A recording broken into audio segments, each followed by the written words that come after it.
جواب دیجئے. کسی نے پوچھا ہے مفتی صاحب, جواب نہیں دیں گے. آپ سے جمعے میں سوال کیا تھا کہ اللہ تعالیٰ نے قرآن میں شیطان کو جب اس نے سجدے سے انکار کیا تو اس کو کہا وہ تھا ہی نافرمانوں میں, یعنی پہلے سے ہی نافرمان تھا.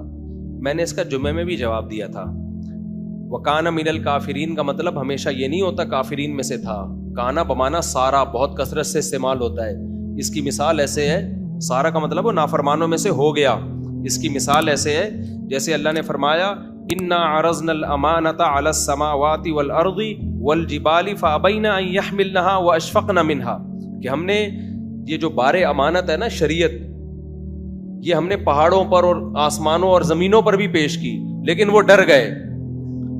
انسان نے اس پیشکش کو قبول کر لیا. آگے اللہ تعالیٰ فرماتا ہے انہو کانا ظلومن جہولا, وہ ظالم بھی اور جاہل بھی تھا. اگر کانا کا ترجمہ یہ کیا جائے کہ وہ ظالم بھی تھا اور جاہل بھی, تو کیا انسان ظالم اور جاہل تھا؟ یہاں کانا کا مطلب ہے سارا. وہ بار امانت تو اس نے قبول کر لی, قبول کرنے کے بعد وہ ظالم بھی ہو گیا اور جاہل بھی ہو گیا. ظالم کا مطلب عمل میں بھی گڑبڑ کی اس نے اور علم بھی حاصل نہیں کیا. جیسے وہاں کانا سارا کے معنی میں ہے تو یہاں کیوں نہیں ہو سکتا؟ کچھ لوگوں کو ویسے ہی شوق ہوتا ہے اعتراض کرنے کا. السلام علیکم حضرت داڑھی کی, اچھا کچھ لوگ ایسے اعتراض کرتے ہیں کس کوئی مولوی اس کا جواب نہیں دے گا, دیکھنا. حالانکہ سارے مولوی اس کا جواب دے رہے ہوتے ہیں. کوئی مولوی تم کو یہ نہیں بتائے گا جو میں بتا رہا ہوں, سارے مولوی بتا رہے ہوتے ہیں. وہ کوئی مولوی یوں نہیں, یہ منجن ہے مارکیٹ میں بکتے ہیں. اچھا کچھ لوگ یہ ایسے کہتے ہیں, مولوی لوگ ایسے کہتے ہیں, حالانکہ مولوی لوگ ایسے کہہ نہیں رہے ہوتے. اب ایک صاحب ہیں, انہوں نے کہا مولوی کہتے ہیں تراویح کے بغیر رمضان کا روزہ بھی نہیں ہوتا, حالانکہ مولوی ایسا نہیں کہتے. سارے مولوی کہتے ہیں تراویح الگ عبادت ہے, رمضان کا روزہ الگ. نیچے لوگ کہتے ہیں ہاں مولوی تو بڑے نالائق ہوتے ہیں, ایسی ایسی باتیں کرتے ہیں. سب مولوی ایسے کہتے. ایک نے کہا سب مولویوں نے منجن بیچا ہوا ہے, قبلہ اول بیت اللہ ہے, حالانکہ سوری قبلہ اول بیت المقدس ہے, حالانکہ قبلہ اول تو بیت اللہ تھا. ابے پاگلو, اول جو ہے نا یہ امر اضافی میں سے ہے. دوسرے کے مقابلے میں کسی چیز کو اول کہا جاتا ہے. تو نبی صلی اللہ علیہ وسلم نے شروع میں چونکہ بیت المقدس کی طرف رخ کر کے نماز پڑھی ہے, اس کے بعد بیت اللہ کی طرف, تو اس لیے اس دوسرے عمل کے مقابلے میں بیت المقدس کو اول کہا جاتا ہے.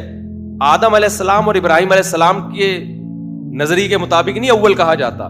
تبھی قرآن کہتا ہے وما جعلنا, وہ کیا ہے وہ جو ہے نا,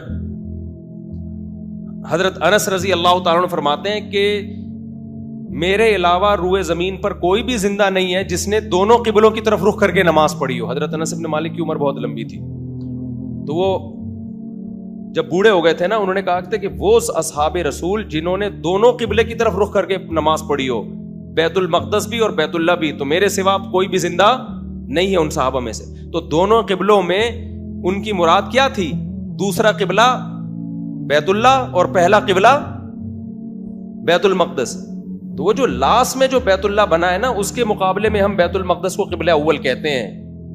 اول اور ثانی امور اضافیہ میں سے ایک دوسرے کے مقابلے میں. تو کسی نے یہ بھی منجن بیچا ہے کہ مولوی لوگوں نے منجن بیچا ہوا ہے کہ قبلہ اول ہمارا بیت المقدس تھا, حالانکہ قبلہ اول تو اصل میں ہمارا بیت اللہ تھا. تو جب آپ کیڑے ہی نکالنے پر آ جاؤ نا, کسی قوم کی دشمنی ہو جائے آپ کو, تو بس پھر پھینکتے رہو بیٹھ کے, اور آپ کے بے وقوف مریدین بھی مانجا لپیٹنے کے لیے بیٹھے ہوئے ہوتے ہیں.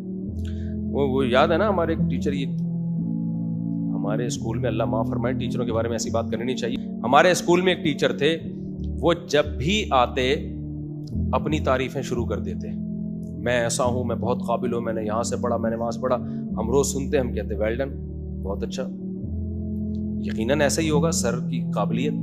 دوسرے دن تیسرے دن یہ جو رافع واسع ہیں نا, ان کے ابا میرے کلاس فیلو ہیں, ان سے بھی پوچھ لینا, وہ بھی بتائے گا کہ صحیح, کیونکہ یہ لپیٹنے کا انہوں نے ہی شروع کیا تھا ان کے ابا نے. پھر وہاں سے سب طلبہ نے کاپی کیا. وہ عارف صاحب نہیں ہے, تو وہ میرے کلاس فیلو 9th میں نا, تو سب سے پہلے انہوں نے لپیٹنا شروع کی. تو وہ میں بتاتا ہوں وہی پورا واقعہ, وہ گواہ ہے اس پر, آپ اس سے بھی پوچھ لو, وہ کہے گا یہ بالکل صحیح کہہ رہا ہے. تو وہ روزانہ اپنی تعریفیں کرتے ہیں, میں بہت قابل استاذ ہوں. ایسی تعریفیں کرتے کہ 2 دن ہو گئے, 3 دن ہو گئے, 4 دن ہو گئے, وہ ایسا اپنے آپ کو بنا کے پیش کرتے کہ باقی سارے ٹیچر کو کچھ بھی نہیں آتا, بس انہی کو سب کچھ آتا ہے. جب کافی دن ہو گئے نا, پھر ہم تھک گئے, ہم نے کہا یار یہ کچھ زیادہ ہو گئی ہے. آپ ہی ایک ٹیچر ہیں دنیا میں, آپ ہی کو آتا ہے پڑھانا, بھی آپ کو آتا ہے تربیت بھی آپ کو آتی ہے, کانفیڈنس بھی آپ میں زیادہ ہے, اور نیک بھی آپ سب سے زیادہ ہیں. جب بہت ہو گیا نا تو پھر جب وہ اپنی تعریفیں کرتے ہیں نا, تو یہ ہمارے جو کلاس فیلو نا عارف صاحب, میں نے دیکھا ایک دن ڈیسک کے نیچے نا بیٹھ گئے یوں یوں, ڈیسک سر دیکھے بھی نہیں کیونکہ مارتے بہت تھے, وہ بہت سخت تھے وہ, تو یوں یوں نا. میں نے کہا کیا کہہ رہے ہیں؟ لپیٹ رہا ہوں. یہ پھینکے جا رہے ہیں, ہم کیا کر رہے ہیں؟ لپیٹ رہے. اچھا پھر میں نے دیکھا سارے طلبہ نا شروع, جب وہ سر آتے اور اپنی تعریفیں شروع کر دیتے تو پوری کلاس مانجا نہیں لپیٹتے جیسے, بے پتنگ کا مانجا دیکھا ہے کبھی کیسے لپیٹتے ہیں یوں یوں کر کے, تو وہ پھر وہاں سے نا یہ لپیٹنے کی ٹرم ہمارے اسکول میں مشہور ہو گئی. بھائی وہ پھینک رہا ہے, ہم کیا کر رہے ہیں؟ مانجا پھینک رہے ہیں, ہم کیا کر رہے ہیں؟ لپیٹ رہے ہیں. تو اللہ معاف فرمائے, ٹیچر کو ایسا نہیں کرنا چاہیے, لیکن ٹیچر کو بھی تو سوچنا چاہیے نا کہ بس کرو یار, آپ اپنی تعریفیں اس طور پہ تو نہ کرو نا کہ دوسرے سارے منجن بیچ رہے ہیں اور میں اکیلا ہی ہوں. ایک دن کیا ہوا, ہم بھی پھر ان کی تعریفیں سن سن کے شروع میں بہت متاثر ہو گئے, یار ٹیچر تو صرف یہی ہیں. وہ اتنے واقعات سناتے کہ اب دوسرے ٹیچروں کو نا ان سے جیلسی شروع ہو گئی, کیونکہ جب بھی کوئی دوسرے ٹیچر آتے ہم کہتے وہ سر وہ ہیں, اصل وہ ہیں.